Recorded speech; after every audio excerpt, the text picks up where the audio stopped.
Is this you? That's me. Boy. Skype just ran me through the ringer. Yeah, I know. I'm having to redo my settings again too. Are you? Yeah. Oh. Be headset. Oh, are you on headset right now? Yeah. I guess you have to go back in and adjust it every single time. Come on. Yep. I just had to redo it again from last time. But I'm here. And you're here. And we're here. And we are here. We've got a little hum, of course.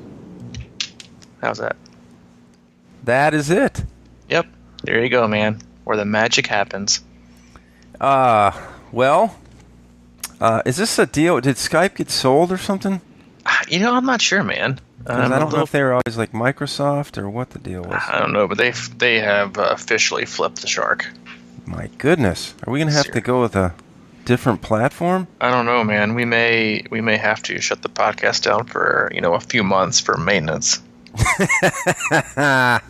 Few months. Yeah. Take a little time off, relax. Yeah, off-season type stuff. Yeah, just think about it.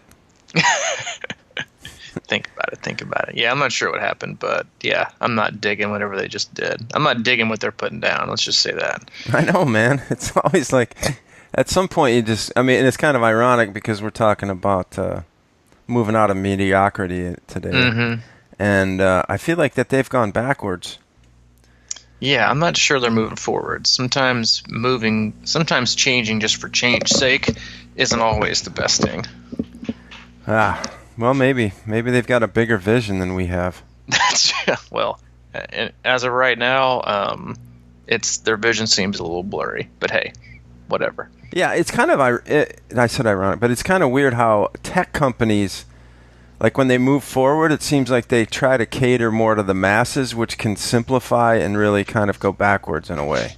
Mm-hmm. Which is, yeah, it's like a big money grab or something. It's like, I know a lot of people are using Skype, and it's really been a great thing for them. But now, how do we make everyone use it, like in the world, and then in the meantime, screw up, like quote unquote, the professional side of it? Yeah, and just make it. Maybe their vision is bigger than ours. Who knows? Oh, it certainly is. But we're gonna have to question whether or not big visions are always right. Yes, we are. Oh boy, this is starting slow. Anyway, dude, I'm back in the saddle. Which one? You horseback riding again? Yeah. No, the trainer is set up right in front of the TV, which has been disconnected and changed for Apple TV. Ooh. And now I watch learning instructional videos instead of mindless TV that never seems to come through and satisfy my demands. Good for you, man. It's good to hear. Yeah. So it's kind of interesting, it's not like, it's a good thing I'm not married because I don't know if the bike right in the middle of the living room would... It wouldn't fly. I can just tell you from experience it's not going to fly. No? Nope. So it just kind of sits there and baits me, and I've been trying to get in the habit of sometimes you get into that late afternoon sleepy zone, or occasionally that energy level goes up and down. So instead of creeping towards my couch or my bedroom, I just jump on the bike for 10 or 15 minutes, watch a quick video, find some recharge. I like it, man. What I do know though is that, and from the past, sometimes just leaving it out is actually more of a hindrance than it is a help. Really? Yeah, because it'll be there later. Oh. I can do it later. Yeah, but it's always up, so I can just kind of do it when I'm feeling it. Versus the process of getting it out and making that step of no return.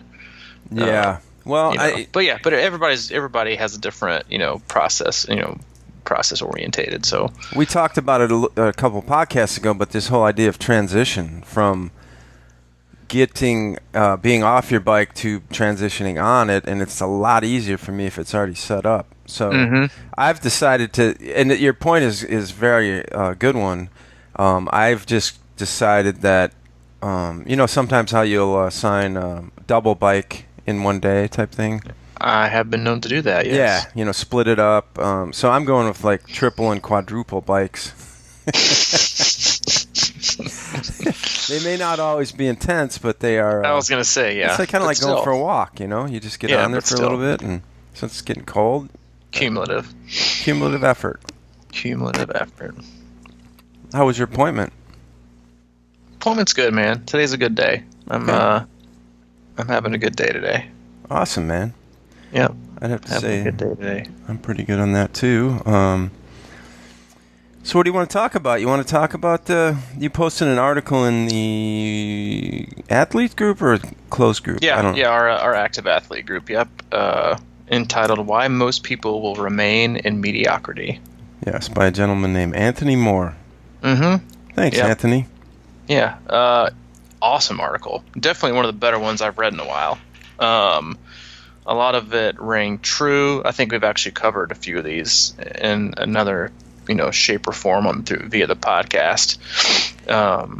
And then a couple other his quotes struck me as something I'm very, very familiar with. But no, I mean, I think that I think it is an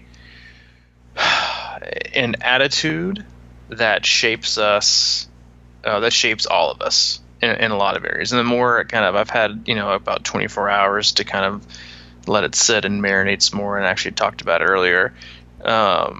It's like it's this. Well, basically, for those of you obviously that have not read it, which is pretty much most of you, it's basically, in the first quote is, "It's lonely at the top.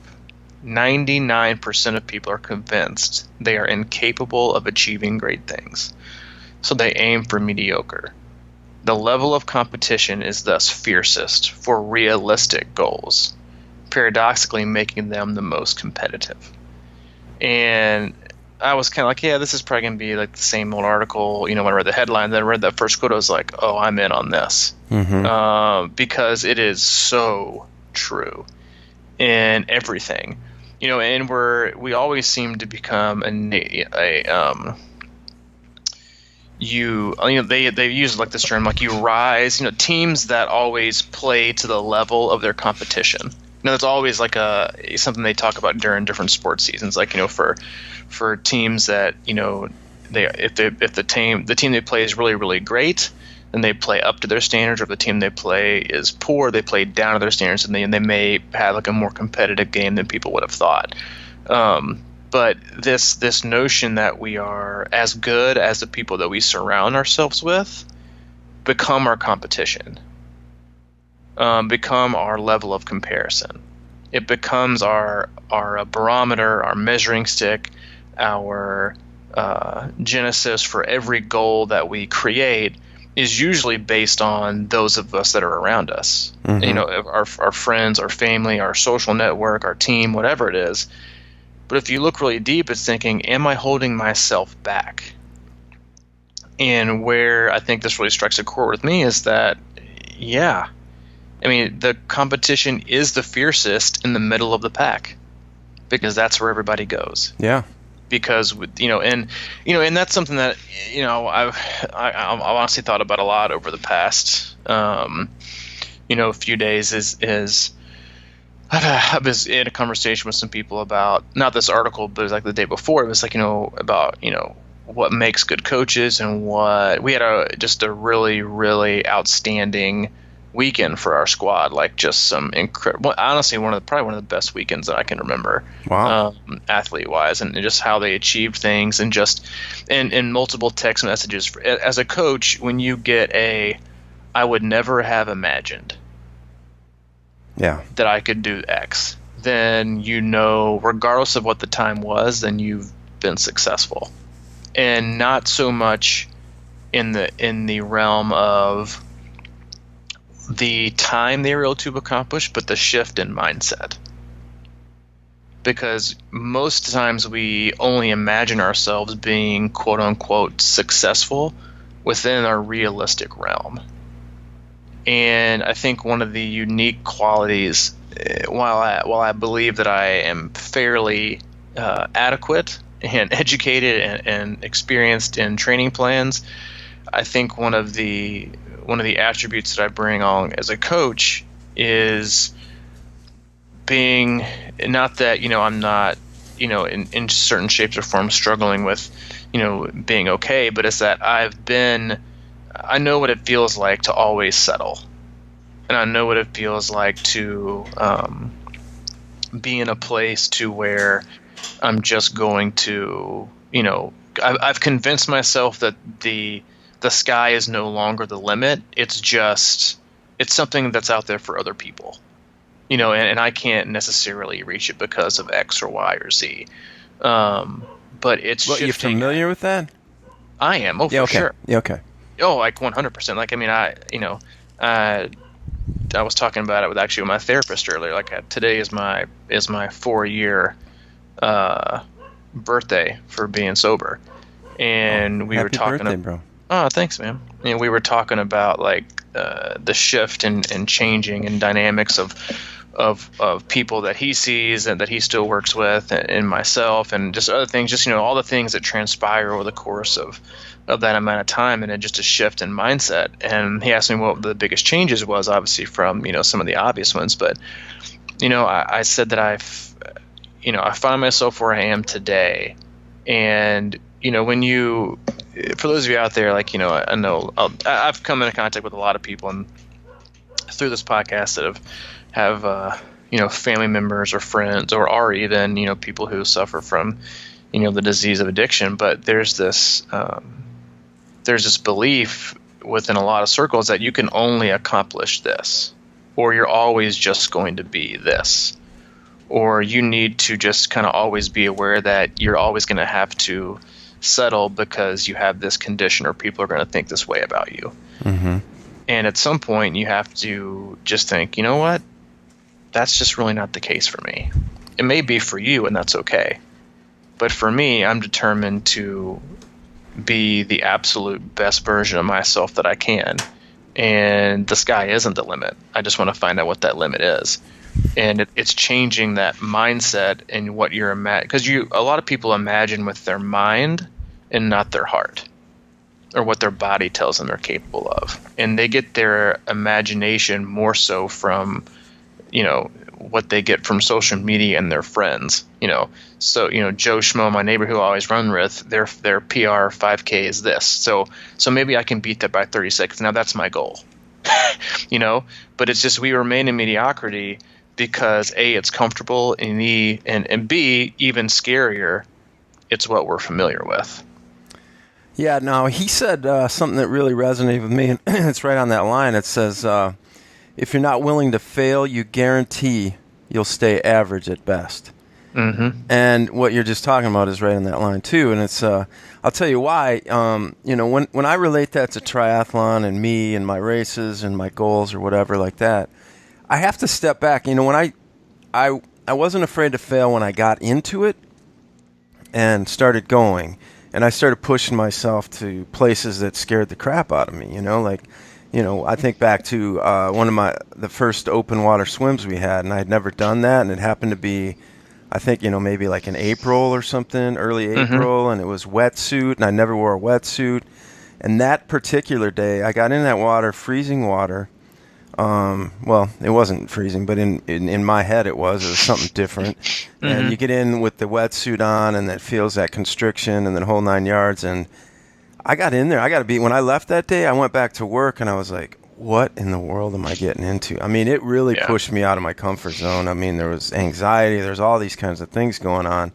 But, with the runs and the trace and riding out there and riding those long rides and doing runs that I'd never even dreamed of. And that was pushing me out of my comfort zone. I mean, that was me being not afraid to fail. Yeah. And then I got to a point where I got that first Ironman out of the way, and it was a major relief. And that is the point when I said, that is the point where I decided I was in this comfort zone, and I have rarely gone out and not been afraid to fail since then.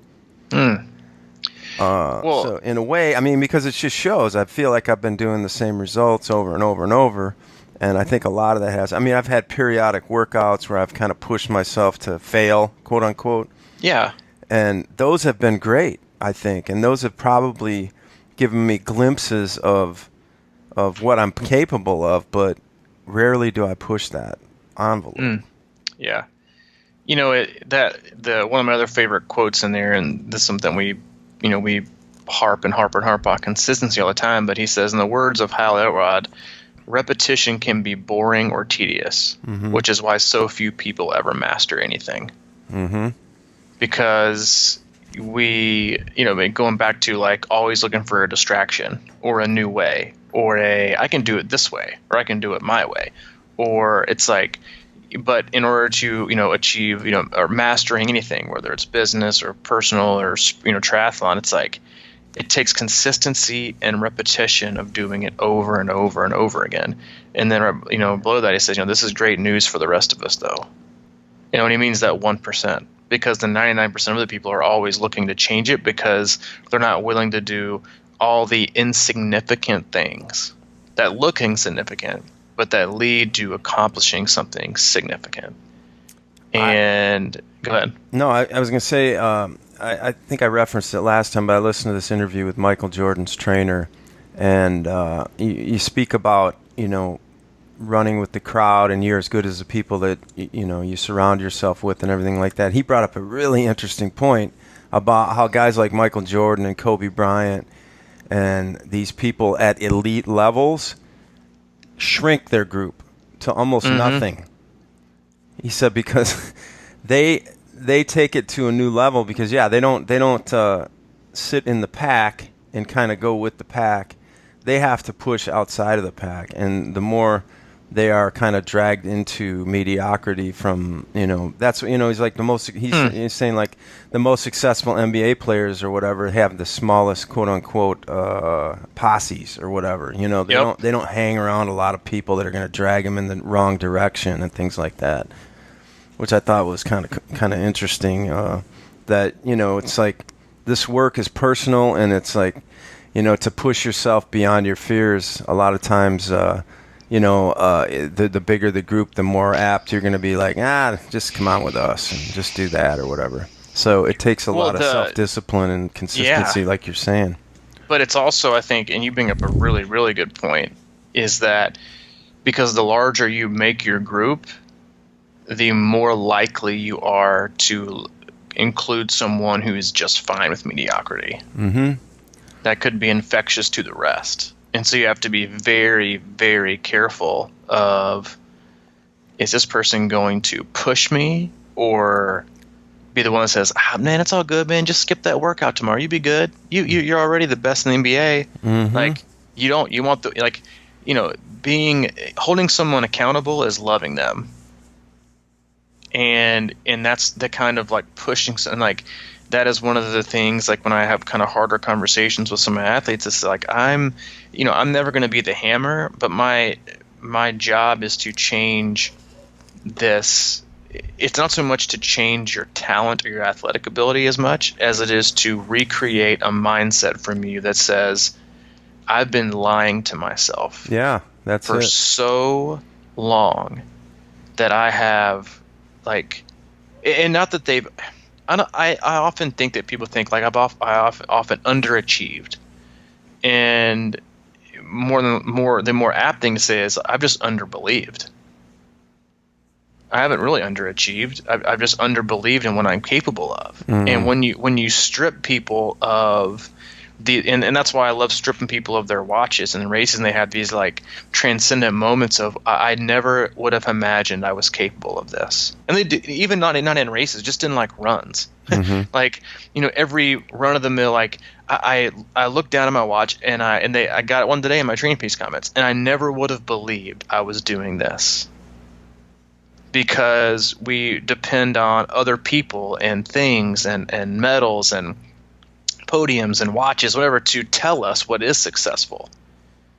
And the more things, and I think this goes back to what you're saying about like, people's posses, is the more things you add in, the more likely the chance for some kind of disturbance, for some kind of like, like a short in the fuse. It's like you're adding more things, makes it more complicated, and it's just with athletes, it's that, listen, I hate to break it to you, but you've been lying to yourself. You're actually capable of, we don't even know, because we need to work on shifting your mindset to anything is possible, and I have no clue how great I'm going to be, but I'm going to commit to getting there before we can even talk about numbers. Mm-hmm. I mean, that's like the first question that I get is like, oh, well, so what do you think I can do? I have no idea. And you know what? Neither do you. But that's also the fun part of it, because it doesn't give your success an end time or a date. It makes it something that you can just simply do every day. And then at some point you're going to wake up and you look back and you're going to think, man, I can't believe I did this. Which is, at that point, a good thing to say.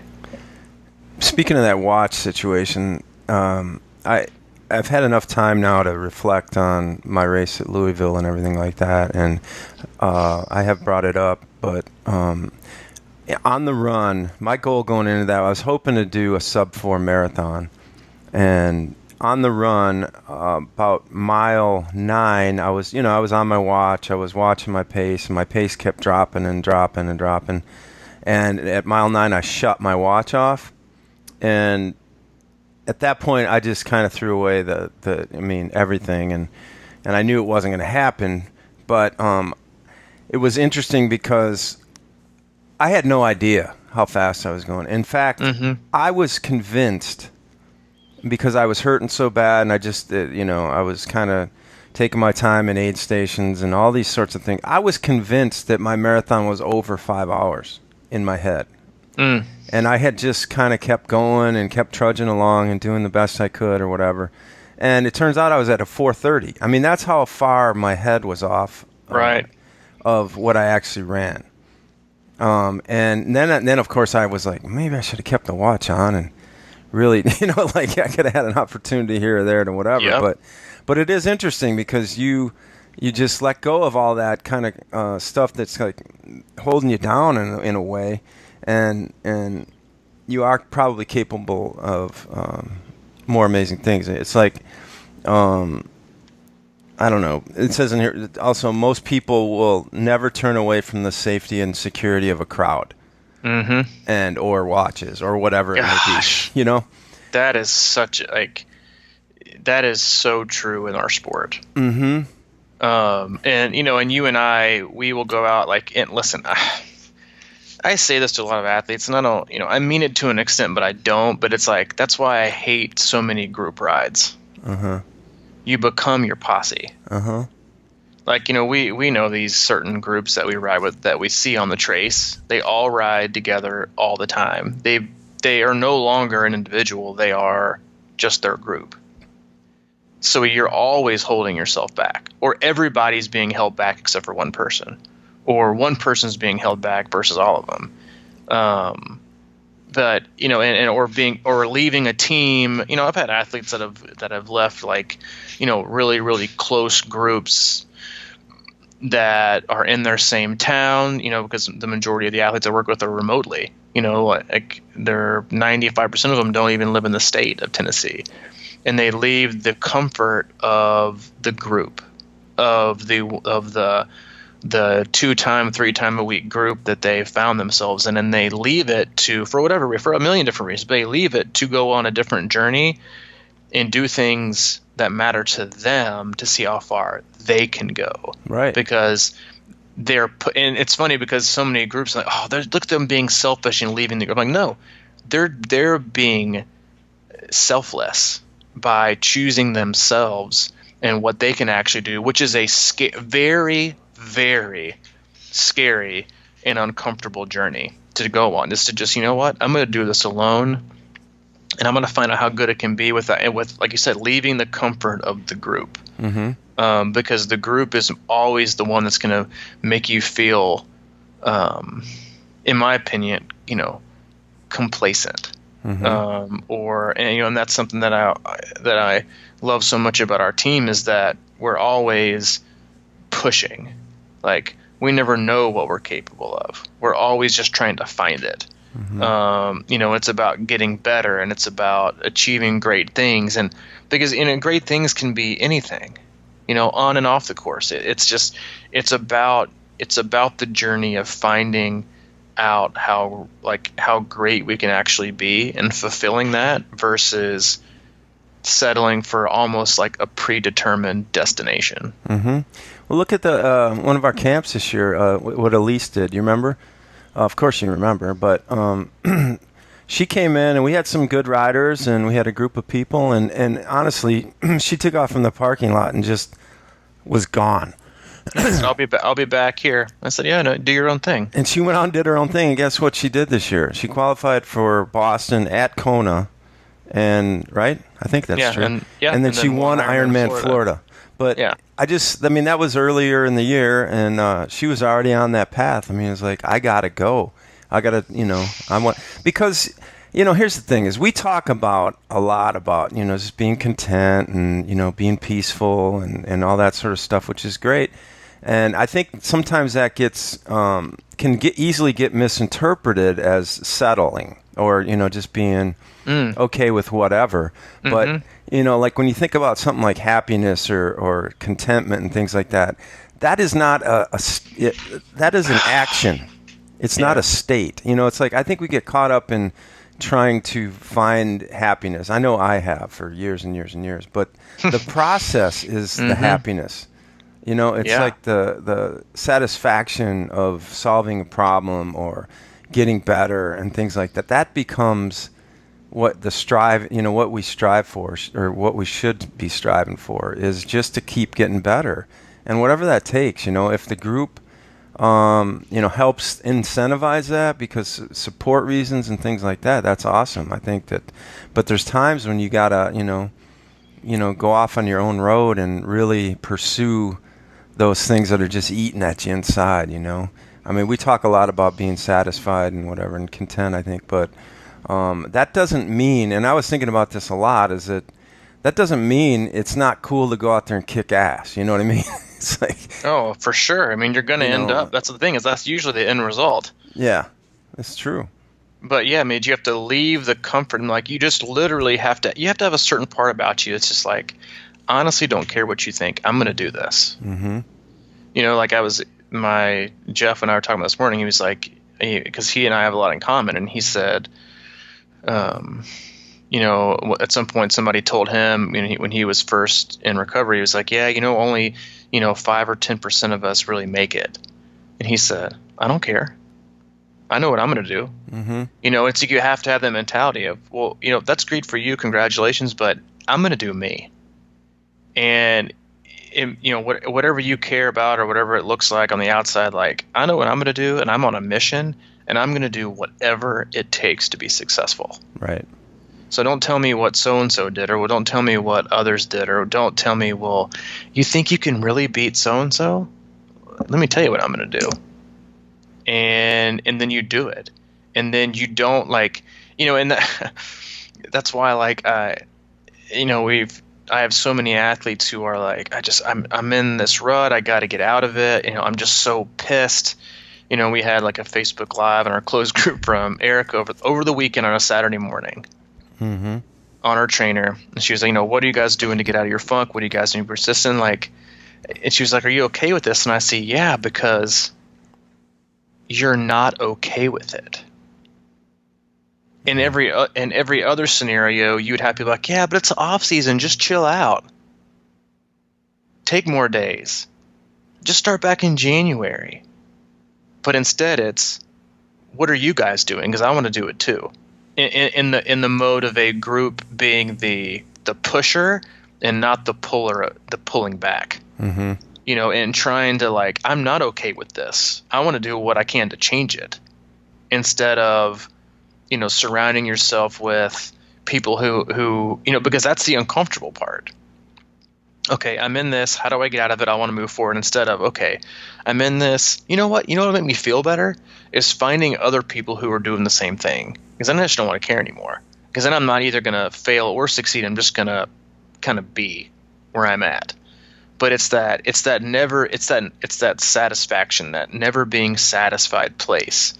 That you always have to find yourself, regardless of what time of year it is, and you have to do all the little things in order to achieve, the greatest thing that you want to. And a lot of times, it's like we don't even know what that is until you maybe achieve it, or you just commit to a lifelong journey of trying to find it. Mm-hmm. But within that journey, you will accomplish things you never would have dreamed about. And that was like, we talked about this on like making our own, basing our own goals off of, social media or distraction. It's like that John Westenberg, he said, the time you spend being jealous of others' success is time they spend working. Yeah. Guess which one is more valuable? Whether it's negative thoughts or like so and so's how can I get to be as fast as so and so? And like, you think they like you said, they're like, if you knew how little people thought of what whatever it was you said, I think it was last episode actually, about being resentful or whatever, and it's like the people that like are that successful, like they spend all their energy moving forward. No, they spend none of their energy trying to sit still, or even worse, looking backwards.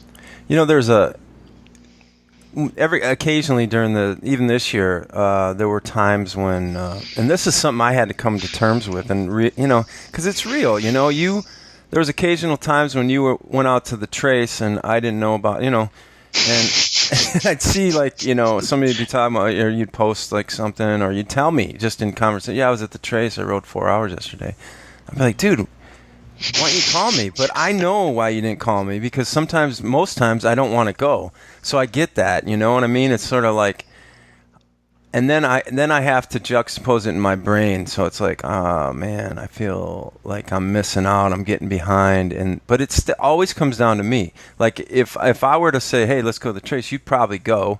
But on the other hand, you may have just gotten the urge and went for it. I mean, one of the coolest things that ever happens, I think, in this sport for me, or not just this sport, but like endurance things or whatever, is like out of nowhere sometimes I'll see somebody post something like, just finished Badwater, and I'll be like, someone I kind of know through the day, and like, I had no idea they were even thinking about doing something like that, and maybe not Badwater, but just some kind of ultra or like, just some crazy endurance feat. They decided on their own that they were going to do this, and they didn't announce it to the world, and they went out and did it. And I think that's so cool, because it's obvious that decision is really firm. They just for them, for that. That's what I mean. It's a firm decision made for them. They've decided that they've wasted enough time, or they've wallowed in their own sad place too long, or whatever the case may be, and they've decided just to go for it. And man, that is inspiring. I mean, I was thinking about bringing this up because you and I had somewhat of a conversation like this the other week. Outside of telling your coach, which you should always do, I think there is a lot to be gained and to learn from doing a race or having one as a focus and just not telling anybody. There's so many things in this world, there are very few things left in this world that are just for us, that we don't share, or that can't be consumed, or that, it's like if you wanted to, you could literally consume every single part, or you could literally, broadcast every part of your life, and nobody ever just doesn't, people just don't know, or people know everything rather.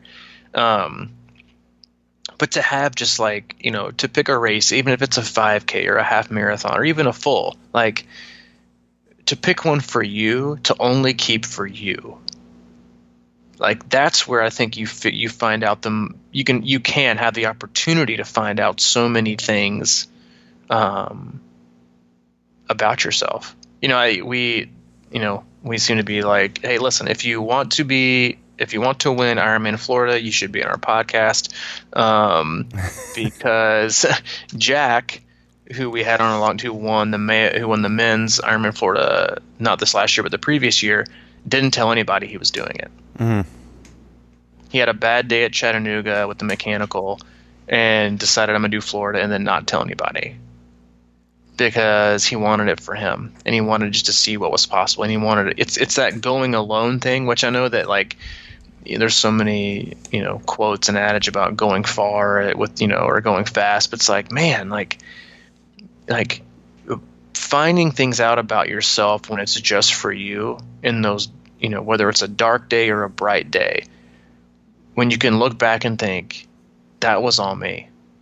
I drove myself. I pushed myself. I motivated myself. And yeah, I'm a huge believer in getting assistance and getting help. And because a lot of people, like, there's this, in one of the articles I read last week and posted about why or why not people get coaching, one of the things they found was that a lot of people don't get coaching because they're afraid. Because it removes excuses. Yeah. Because it removes, and that's definitely the case for everybody, but for a lot of people, I believe it is. Like, it removes the fallback of, yeah, well, I'm just kind of self-coaching. I just kind of do my own thing. Yeah. Instead of fully going all in, no excuses. Here's what I got. Right. Which I don't, like I said, I don't think is true actually in most cases, but I think a lot of cases it is. But it's just that, doing things for yourself and finding things out and going on this personal journey, whether you share it with no people or just one, I think can be incredibly enriching. Yeah, but think, why? Probably because it's so damn hard, man. That's right. Think about how hard that would be to pick a race somewhere out in the future that's like something that, most people would be surprised by that you did it or you're planning to do it or whatever. But the idea of not celebrating those little like nuggets of excitement you can get from sharing along the way and holding back the whole time. It's like, where did she go for the last 2 months? Oh, what's right? Oh, wait. That's about to do something just insane. Yeah. Yeah, I mean, how cool is that? But I mean, that's like I said, man, you got to make that decision. But that's, I don't know. I think that's what it's all about. It's being true to yourself in that on that level, which is not easy. I mean, just to be void of all external praise and things of that nature. I mean, because that's what we kind of like, bank on a lot of times with these short. Also, it's what gets you out of bed some days. Mm-hmm. Yeah. It literally is what moves you physically. Which isn't a bad thing. We're neither one of us, I don't think, are saying like sharing things with a group or with individuals or having accountability partners is a bad thing, because it's not. It's definitely not. Mm-hmm. But I think you should also, to an extent, always want something for yourself too.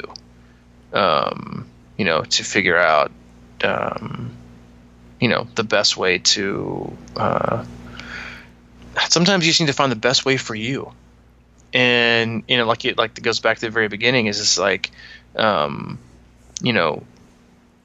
what is truly, like, are you willing to fail, and are you willing to fail alone to figure out how great you can really become? Yeah, I don't. Tough one. It is a tough one. I mean, I definitely, because we do talk a lot about the group and the support, and I think that is an amazing, thing to have, and a lot of us need that. But I do think that it's sort of like one of those things where the group support takes on a different emphasis if you really believe it at your core. You know what I mean? If you're not looking for that as the first fuel. Is that making sense? Yeah. Because if you've got that in your, if you know who you are and what you're doing and you're going for, then it doesn't matter. So it's like it just sort of supplements it rather than kind of like trying to be the main driver. Mm-hmm.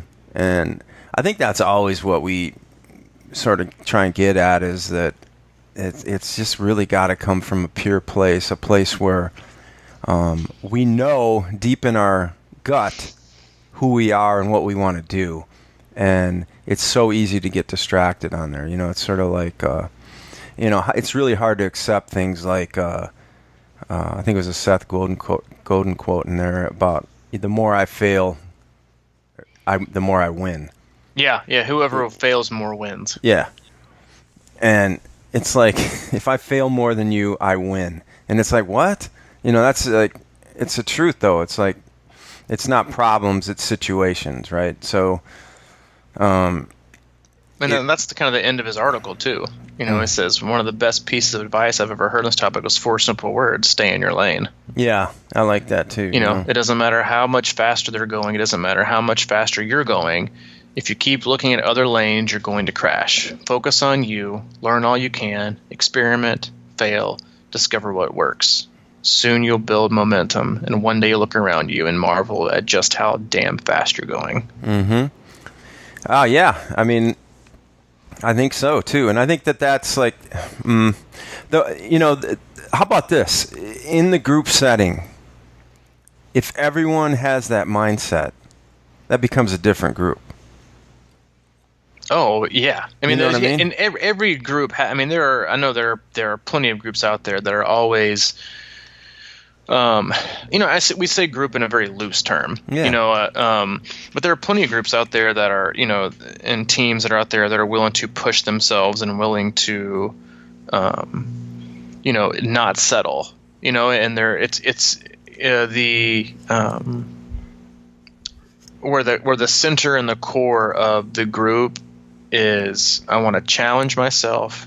I want to find out how good I just want to find out what my best really is so different. That's one of the things I look for in, emails that I get from inquiring athletes. I just want to find out how good I can really become. Mm-hmm. And I'm committed to doing it. Okay. Now, I don't really care what your experience level is or how, quote unquote fast you are. Do you take beginners? Or I'm like, yeah, I take everybody if you have the right mindset.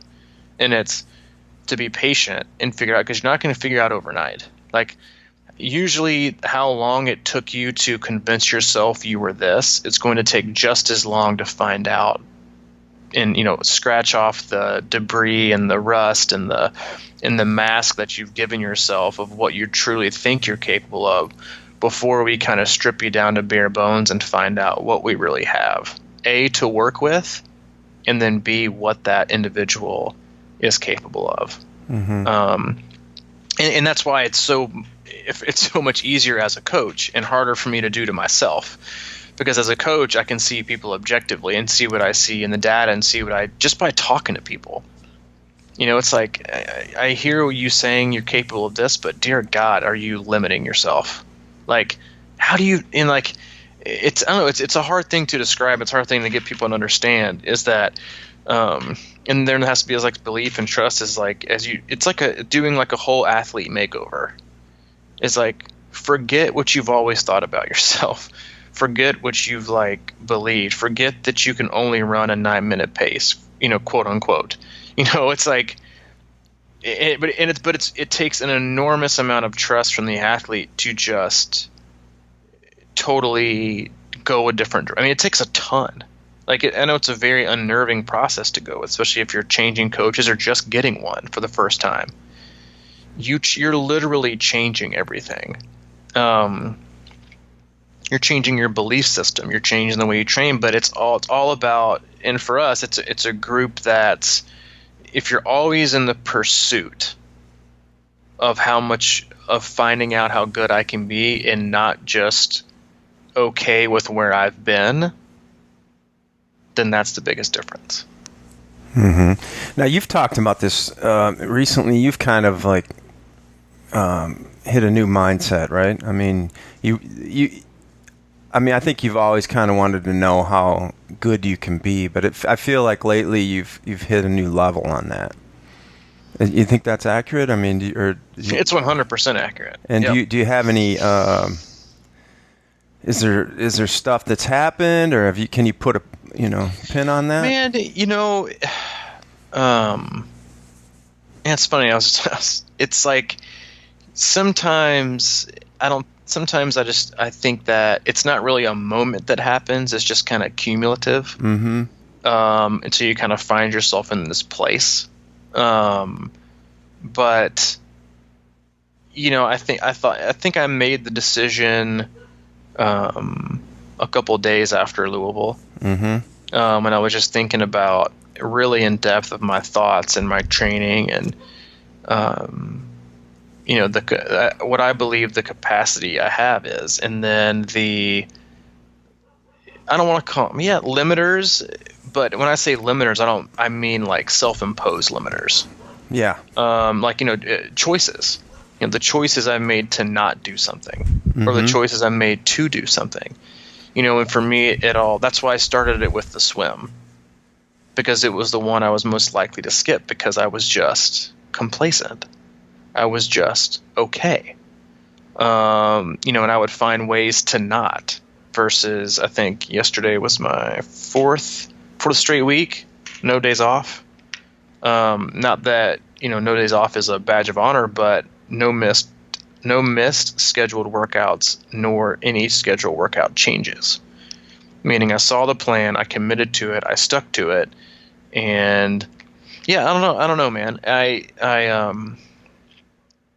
guess I got to like a point. I think it sometimes just kind of happens with where you are in your life and things that you do and see. And I think a lot of it for me is also being a father, but it's I mean, it wasn't like a switch that flipped. I mean, it was, but I don't remember walking up to it and flipping it.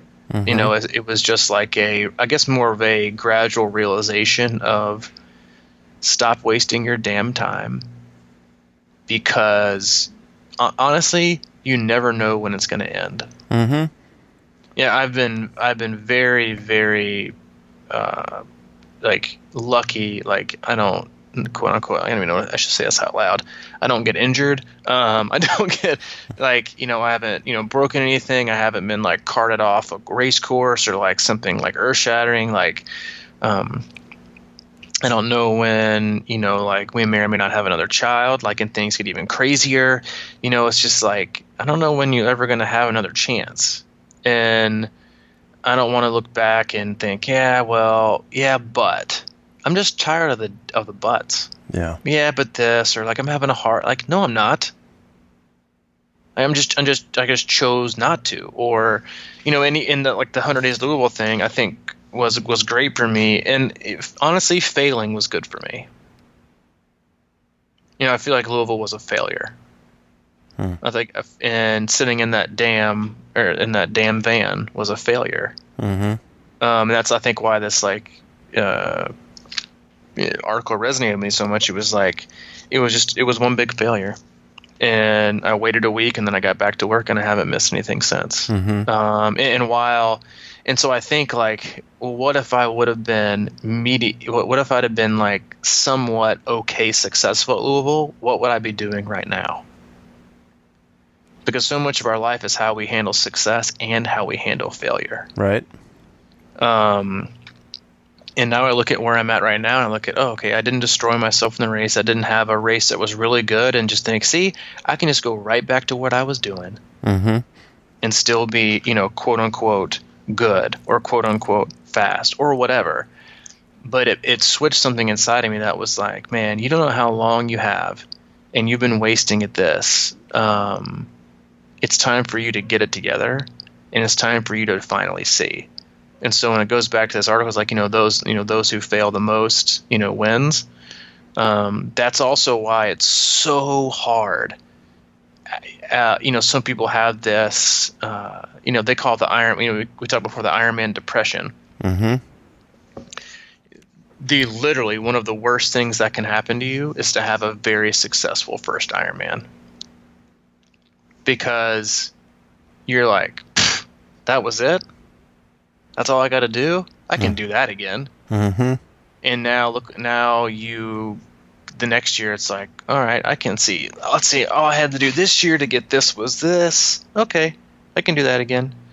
And that's why, I think your second year is always the hardest, because the motivation is totally different. You're no longer scared. And that's the thing. Like once you remove, being scared, and you remove fear from a factor of being motivated, oof, sometimes you're going to find yourself in a place of zero motivation. Because now that you've conquered the Ironman distance, it's no longer about can I do it? Now it's about how fast can I do it? Right. And that takes a whole nother level of commitment and a whole nother level of motivation, a whole nother level of mindset shift from what we call completing to competing. And that's why even having a great race can be really difficult on athletes' mindsets. Yeah, it can be. I was talking to one of our athletes earlier this year about, they had done multiple Ironman races, and we were talking about this concept of, once you get one in and once you do well, and it's really true, is that, once you're comfortable with that distance and you can do it, it's easy to fake your way through it. Mm-hmm. And that's what starts happening. And that's kind of what I was referring to earlier when I said, I just, I feel like I haven't put myself out of my comfort zone very often, or often enough, compared to the first time I did it. I was completely out of my comfort zone. I was sore a lot. I was pushing. I was scared. I was looking at Ironman videos all night. And that was all preparing me. That was all like pushing my limit, and I was afraid, so I kept seeking more and trying to learn, and seeking education versus the entertainment, like they said in the article as well. Yeah. And this is part of the reason I want to start a C26 Book Club, by the way. I thought of that idea. What do you think of that?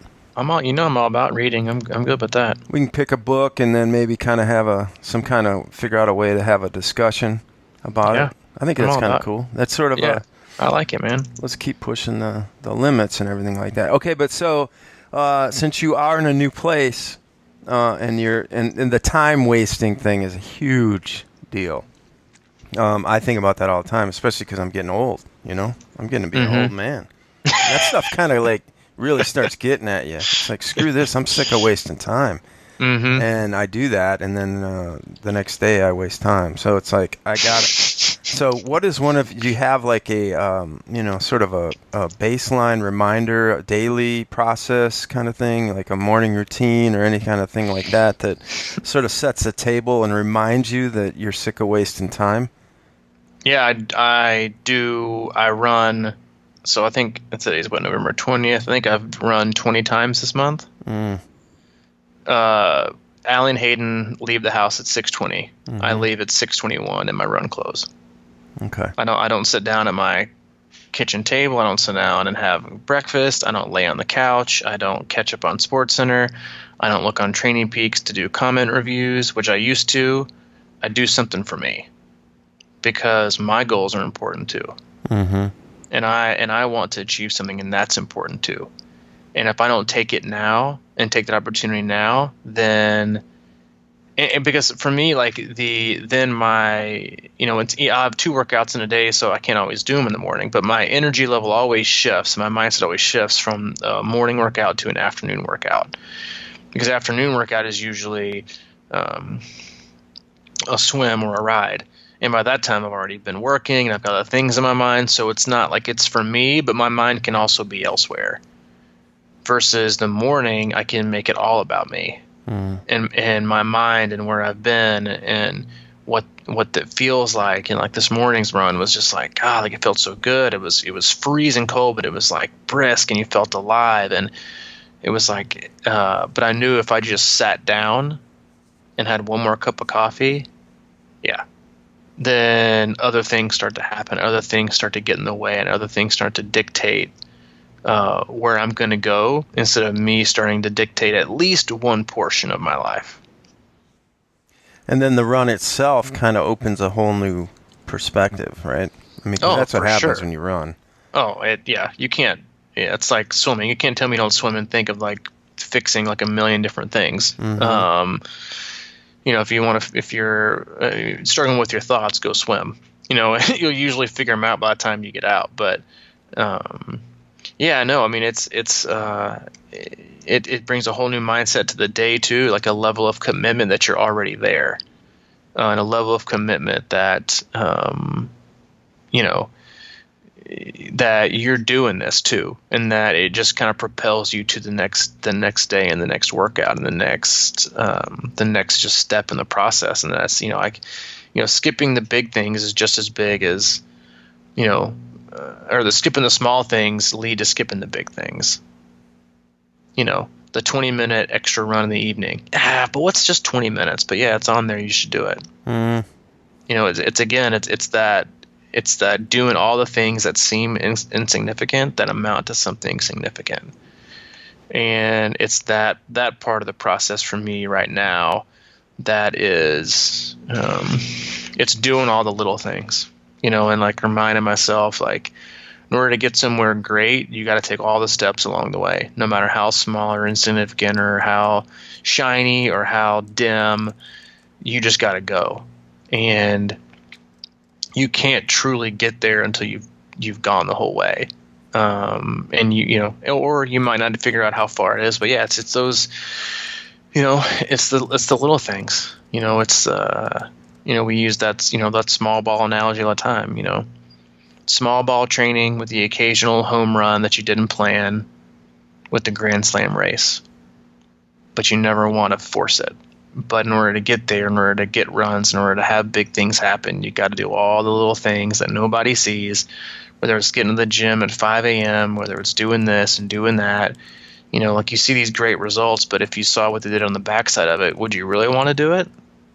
Would you really want to go that extra step? Would you really want to make those extra easy runs? Would you really want to ride longer? Would you really want to hit the trainer?